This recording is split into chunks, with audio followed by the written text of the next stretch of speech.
لا حول ولا قوة إلا بالله العلي العظيم. أعوذ بالله من الشيطان الرجيم. بسم الله الرحمن الرحيم. رب اشرح لي صدري ويسر لي أمري واحلل عقدة من لساني يفقهوا قولي. اللهم صل على محمد وآل محمد وعجل فرجهم. معزز خواہران السلام علیکم. آج کا ہمارا موضوع درس تاریخ معصومین علیہم السلام میں سے ہے، جس میں آج ہم امام حسن عسکری علیہ السلام کے بارے میں پڑھیں گے. درس نمبر 13 ہے. آج امام حسن عسکری علیہ السلام کے حالت زندگی کی طرف نظر کریں گے. ان کی ولادت کب ہوئی، کہاں ہوئی، کس کے فرزند تھے، کس کے پوتے تھے، اور امام نے کس طرح سے حاجت روائی کی. اس کے علاوہ امام کا علم غیب، جو کہ اس درس کے ذریعے ثابت ہوگا کہ امام کے پاس علم غیب بھی ہے، اور امام کی امامت کا ثبوت بھی، اور امام حسن عسکری علیہ السلام کی دعا کا اثر بھی، اس کے متعلق بھی آج ہم اس درس میں گفتگو کریں گے، اور آپ کی احادیث مبارکہ بھی اس درس میں ذکر ہوگی. کیونکہ امامت ایک اہم ترین جز ہے، کیونکہ اصول دین جو ہیں، یعنی کہ توحید، عدل، نبوت، امامت، قیامت، تو ان میں سے ایک جو ہے وہ امامت بھی ہے. کہ جس طرح انسان توحید پہ ایمان رکھتا ہے، خدا کی وحدانیت پہ ایمان رکھتا ہے، رکھنا اس پہ واجب ہے، اور اس کے علاوہ اس خدا کے عادل ہونے پہ ایمان کامل ہونا، نبی کی نبوت کے اوپر ایمان کامل ہونا، اور اس کے علاوہ امامت بھی اسی طریقے سے ہے کہ انسان کو یقین کامل ہونا چاہیے. اور اس کے بعد قیامت کا جو چیپٹر، یہ 5 اصول جو ہیں، یہ بنیادی اصول ہیں کہ جن میں ہمیں تقلید جو ہے وہ جائز نہیں ہے، بلکہ انسان کو خود اس کے بارے میں غور و فکر کرنا ہے اور دلیل کے ذریعے اس بات کو ایکسیپٹ کرنا ہے. تو آج امام حسن عسکری علیہ السلام کی حالت زندگی کا جائزہ لیتے ہیں. تو آپ امام محمد تقی علیہ السلام اور سمالہ خاتون کے پوتے ہیں، اور امام علی نقی علیہ السلام و جناب سلیل کے فرزند ہیں. آپ کی ولادت 8 ربیع الثانی سن 232 ہجری میں مدینے میں ہوئی، اور آپ کی شہادت جو ہے وہ 8 ربیع الاول سن 260 ہجری میں، یعنی کہ 260 میں سامرہ میں ہوئی. ولادت 232 ہجری میں، اور آپ کی شہادت 260 ہجری میں سامرہ میں ہوئی. آپ کی عمر مبارک 28 سال تھی. آپ کا اسم گرامی حسن تھا، اور آپ کے القاب میں ذکی، عسکری، ابن الرضا، اور آپ کی کنیت جو تھی وہ ابو محمد تھی. اور آپ کی ولادت کے وقت آپ کے والد گرامی حضرت امام علی نقی علیہ السلام کی عمر جو تھی وہ 16 سال اور چند ماہ تھی. آپ کی حاجت روائی، کہ امام کس طرح سے حاجت روائی کرتے ہیں حاجت مندوں کی. اسماعیل بن محمد کہتے ہیں کہ میں سر راہ بیٹھا تھا کہ ادھر امام حسن عسکری علیہ السلام کا وہاں سے گزر ہوا، اور میں نے اپنی غربت کی شکایت کی، تو آپ نے فرمایا کہ 200 اشرفی دفینہ کر کے، یعنی کہ چھپا کے گاڑ کے اس نے رکھا تھا. دفینہ کر کے بھی غربت کا نام لیتے ہو. میں نے انکار کیا کہ میرے پاس کچھ بھی نہیں ہے. تو آپ نے فرمایا کہ جھوٹ مت بولو، میں تمہیں 100 دینار دیتا ہوں، لیکن وہ 200 اشرفی تمہارے کام نہ آئیں گی، کیونکہ یہ دروغ گوئی سے کام لے رہا ہے، یہ جھوٹ بول رہا ہے.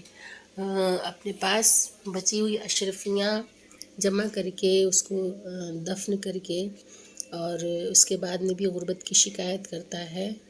اور جب امام نے اس کے راز کو فاش کر دیا، ان کے راز کو فاش کر دیا، تو اس کے بعد میں کیا ہوا کہ اس نے کہا کہ ایسا ہرگز نہیں ہے. تو جب اس نے جھوٹ بولا تو امام نے کہا کہ وہ جو 200 اشرفیاں تم نے جو دفینہ کر رکھی وہ تمہارے کام نہیں آئیں گی. چنانچہ آپ نے 100 دینار دیے اور انہوں نے اسے لے لیا.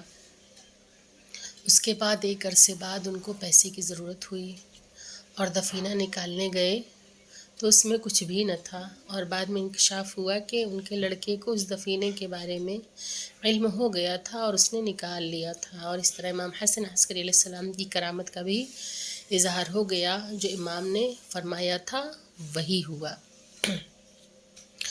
اسی طرح سے آپ کی امامت کا ثبوت، کیونکہ ہر امام کے پاس مہر امامت ہوتی ہے، اور اسی طریقے سے امام کی امامت کا ثبوت جو ہے وہ ایک ضعیفہ تھی، وہ کس طرح سے اکٹھا کرتی تھی کہ جب بھی جس امام سے ملتی تھی اس سے مہر امامت وہ لے لیتی تھی پتھر پہ۔ تو اس کا واقعہ کچھ اس طرح ہے کہ تاریخ اسلام میں ایک نمایاں شخصیت ام خانم کی ہے۔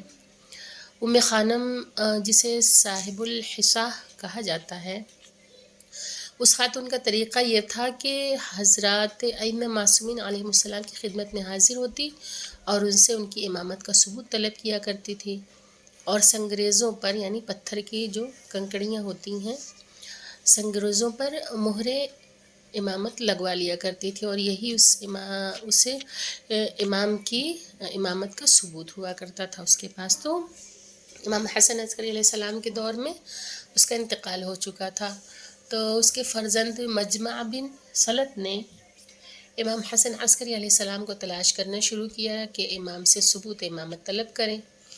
اتفاق سے امام کی نگاہ اس فرزند پہ پڑ گئی۔ آپ نے فرمایا لاؤ سنگریزے لاؤ، کہ جس طرح بھی ہم لوگوں نے جو ابھی واقعہ ایک ہم لوگوں نے جو پڑھا ہے، جو سنا کہ کس طرح سے امام کو علم غیب ہے، کہ وہ دفینہ ہوئی اشرفی کے بارے میں بتا دیا، اور اس کے بعد یہاں پہ بھی امام سمجھ گئے کہ اس کے ذہن میں، اس کے دل دماغ میں کیا چل رہا ہے۔ تو امام نے کہا کہ لاؤ سنگریزے لاؤ تاکہ میں امامت کی مہر لگا دوں۔ مجمع بن سلط حیران رہ گئے کہ انہیں دل کے حالات کا کس طرح علم ہو گیا، اور پھر سنگریزوں پر مہر لگوا کر اپنے دل کو مطمئن کر لیا۔ جب انہیں اطمینان حاصل ہو گیا تو انہیں یقین آ گیا کہ امام جو ہیں وہ دل کے حالوں کو بھی جانتے ہیں۔ امام حسن عسکری علیہ السلام کی دعا کا اثر، اللہ نے امام کی دعاؤں میں بھی اثر رکھا ہے، کیونکہ ظاہر سی بات ہے وہ معصوم ہیں، اور معصوم اسے کہتے ہیں جس سے کبھی کوئی گناہ سرزد نہیں ہوا ہو اور جو پاک و پاکیزہ ہو۔ تو ایک مرتبہ آپ کے دور میں قحط پڑا، یعنی کہ جس کو سوکھا کہا جاتا ہے، سوکھا پڑ جانا۔ جب قحط ہوتا ہے اس زمانے میں تو بہت زیادہ یہ سب چیزیں جو تھیں وہ عام تھی، کہ جب قحط پڑتا تھا تو بھوک مری پھیل جایا کرتی تھی، لوگ بھوکے مرتے تھے۔ اس دور میں اس دور میں کافی فرق ہے۔ تو اس دور میں جب قحط پڑا اور مسلمان بے حد پریشان ہوئے، اور سب نے نماز استسقاء پڑھی اور دعائیں بھی کی کہ بارش کے لیے نماز پڑھی جاتی ہے۔ وہ دور تھا کہ بالکل ایک جو کسان تھے، جو لوگ تھے، وہ بارش پہ ہی منحصر تھے، اسی پہ ان کا انحصار تھا، اور بارش ہوتی تھی تو اناج کی پیداوار ہوتی تھی، اور لوگ جو ہے اس کے لیے نماز پڑھتے تھے۔ اب آج کا دور تو ایسا ہے کہ بارش تو ہوتی ہے، اور جب نہیں ہوتی ہے تو لوگ مصنوعی طریقے سے بارش کروا لیتے ہیں۔ تو خیر یہ ایک الگ بات ہے کہ جب سب نے نماز استسقاء پڑھی اور دعا بھی کی لیکن کوئی فائدہ نہیں ہوا، یہاں تک کہ عیسائی راہب میدان میں آیا، یعنی کہ جو عیسائی پوپ تھا، راہب تھا، وہ میدان میں آیا، اس نے دعا شروع کی۔ امام نے دعا کے لیے ہاتھ اٹھایا کہ بارش شروع ہو گئی۔ جب وہ پوپ وہاں پہ آ گیا، جب راہب وہاں پہ آیا تو کیا ہوا کہ راہب نے پہلے ہاتھ اٹھایا اور دعا کی تو بارش شروع ہو گئی۔ لوگ حیرت میں پڑ گئے، سارے کے سارے مسلمان جو تھے وہ حیرت زدہ ہو گئے، اور بہت سے جو افراد تھے ان کا ایمان جو تھا وہ متزلزل، یعنی کہ ڈگمگانے لگا، اور حق اس راہب کے ساتھ ہے۔ مسلمانوں کے ذہن میں یہ خیال پیدا ہو گیا کہ راہب کے آتے ہی، ہاتھ اٹھاتے ہی، دعا کرتے ہی کس طرح سے بارش ہو گئی، تو حق جو ہے وہ اس راہب کے ساتھ ہے۔ اب ایمان جو تھا وہ ڈاماڈول جب ہونے لگا تو دوسرے روز بھی ایسا ہی ہوا، اس کا اعتماد بڑھ گیا، یہاں تک کہ اس کی خبر امام حسن عسکری علیہ السلام کو دی گئی تو آپ نے فرمایا کہ جب سب میدان میں جمع ہو جائیں تو مجھے طلب کرنا۔ چنانچہ ایسا ہی ہوا، جب سب میدان میں جمع ہو گئے تو امام کو بلوایا گیا، اور جیسے ہی عیسائی راہب نے دعا کے لیے ہاتھ اٹھائے۔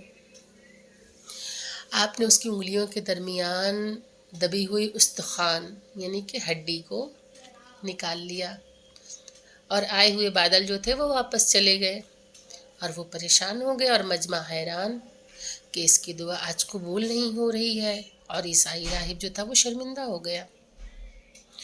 آپ نے فرمایا یہ باران رحمت یعنی کہ جو رحمت کا جو بادل ہے، جو بارش ہے، یہ راہب کی دعا سے نہیں بلکہ اس کے ہاتھ میں ایک نبی کی ہڈی ہے، جس کی کرامت یہ ہے کہ جب یہ زیر آسمان کھل جاتی ہے تو رحمت الہی کو جوش آ جاتا ہے۔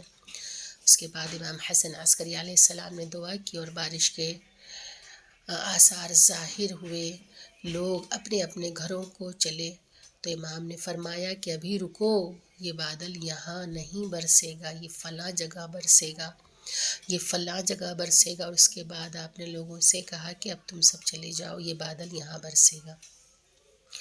کہ امام کو یہ بھی خبر ہے کہ یہ بادل کس جگہ برسنے والا ہے، کس علاقے میں برسنے والا ہے، تو تمام چیزوں کی خبر جو ہے وہ امام کو ہے۔ تو امام وہ ہے کہ جسے دنیا اور آخرت، اس کے علاوہ دنیا میں کیا کیا چیزیں موجود ہیں، یہاں تک کہ اسپیس میں کیا ہے، وہ تمام چیزوں کا علم امام کے پاس موجود ہے۔ یہ زمین کے راستے، آسمان کے راستے، تمام راستوں سے یہ واقف ہیں اور انہیں سب کچھ پتہ ہوتا ہے۔ اب آپ کی احادیث مبارکہ کے بارے میں ہم گفتگو کرتے ہیں کہ امام حسن عسکری علیہ السلام نے ارشاد فرمایا کہ تمہارا بہترین بھائی وہ ہے جو تمہارے گناہوں کو بھول جائے، اور جو تم نے اس پہ احسان کیا ہے وہ تمہارے احسانوں کو یاد رکھے۔ کہ جب کوئی احسان کرتا ہے اور احسان کرنے کے بعد اگر کبھی کچھ انبن ہو جائے تو لوگ اکثر وہ احسان جو ہے وہ بھول جاتے ہیں، اور اس کی تمام برائیاں جو ہیں وہ اوپر لے آتے ہیں اور اسے اور فساد پیدا ہوتا ہے۔ لیکن کیا فرمایا کہ بہترین بھائی وہ ہے کہ جو احسان کرے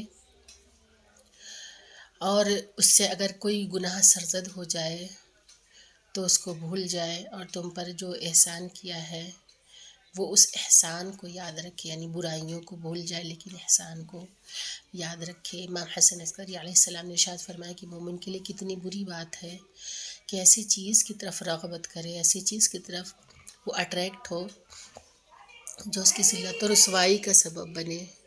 مومن کے لیے باعث برکت ہے اور کافر کے لیے حجت ہو۔ مومن کے لیے باعث برکت ہے اور کافر کے لیے حجت ہوتا ہے۔ امام حسن عسکری علیہ السلام نے ارشاد فرمایا کہ جس رزق کی اللہ تعالیٰ نے ضمانت دی ہے اس کی طلب تم کو واجب عمل سے نہ روک دے۔ اللہ تعالیٰ نے روزہ اس لیے فرض کیا ہے کہ مالداروں کو بھوک و پیاس کا مزہ چکھ سکے، مالدار لوگ جو ہیں اور انہیں بھوک و پیاس کا مزہ پتہ چلے، اور غریب و فقراء پر وہ مہربانی کر سکیں۔ اس کے بعد امام نے ارشاد فرمایا کہ روزہ نماز کی کثرت عبادت نہیں ہے بلکہ اللہ تعالیٰ کے امر میں غور و فکر کرنا عبادت ہے۔ تقوی الہی اختیار کرو اور ہمارے لیے باعث زینت بننا، باعث رسوائی نہ بننا۔ کہ صرف نماز روزہ کا کر لینا ہی عبادت نہیں ہوتا ہے بلکہ اللہ تعالیٰ کے حکم میں، اس کے امر میں غور و فکر کرنا جو ہے وہ عبادت ہے، اور تقوی اختیار کرنا، پرہیزگاری اختیار کرنا اور باعث زینت بنے۔ امام نے کہا کہ ہمارے لیے باعث زینت بنو، باعث رسوائی نہ بنو، یعنی کہ ایسے اعمال کرو کہ جس سے امام کو فخر محسوس ہو کہ یہ میرا چاہنے والا ہے۔ امام حسن عسکری علیہ السلام نے ارشاد فرمایا کہ میانہ روی کی بھی ایک حد ہوتی ہے، اگر اس سے بڑھ جاؤ تو بخل ہے، یعنی کہ کنجوسی ہے، اور سخاوت کی بھی ایک حد ہوتی ہے کہ اگر اس سے بڑھ جاؤ تو فضول خرچی ہے، یعنی کہ ایک درمیانی راستہ انسان کو اختیار کرنا ہے، نہ ہی وہ کنجوسی کی طرف جائے اور نہ ہی وہ فضول خرچی کی طرف جائے، بلکہ درمیانی راستہ اختیار کرے۔ اور دور اندیشی کی بھی ایک حد ہوتی ہے، اگر اس سے بڑھ جائے تو بزدلی ہوتی ہے وہ۔ تو یہ رہا آج کا درس۔ آج ہم لوگوں نے جن ٹاپکس پہ گفتگو کی ہے اس سے متعلق چند سوالات ہیں کہ امام حسن عسکری علیہ السلام کی ولادت کب اور کہاں ہوئی، آپ کے والدین کا نام کیا ہے، اور آپ کے دادا اور آپ کی دادی کا کیا نام ہے۔ اور دوسرا سوال ہے کہ امام کے القابات بیان کریں، اور امام علیہ السلام نے کس طرح سے اسماعیل بن محمد کی حاجت روائی کی۔ اس کے بعد اگلا سوال ہے کہ امام کی امامت کے ثبوت کے لیے اس ضعیفہ کا واقعہ بیان کریں کہ وہ کس طرح سے امامت کا ثبوت حاصل کرتی تھی۔ اگلا سوال ہے کہ امام حسن عسکری علیہ السلام نے راہب کے کس راز سے پردہ اٹھایا۔ اس کے بعد امام علیہ السلام کی کم سے کم 3 احادیث مبارکہ تحریر کریں اور اس کی تشریح کریں۔ وآخر الدعوان ان الحمدللہ رب العالمین، اللہم صلی علی محمد و آل محمد وعجل فرجہم۔ السلام علیکم، خدا حافظ۔